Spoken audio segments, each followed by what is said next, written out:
Hey guys, happy Monday, right?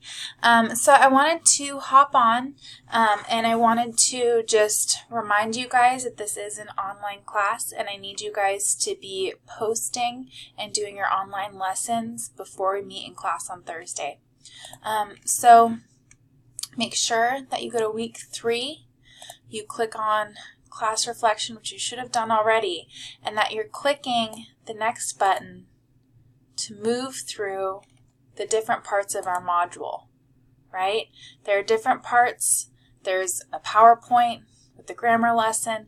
You need to, and this will show up in a second for you, but you need to click through and make sure that you're doing all of this and taking notes on all of this because we will be practicing it in class on Thursday. All right? So please make sure you're doing that. You're going through everything. The PowerPoint will load in a second, and make sure that you are making your initial post by tonight at midnight, and then responding to other posts by the 11th. All right? All right. Take care, and I'll see you Thursday.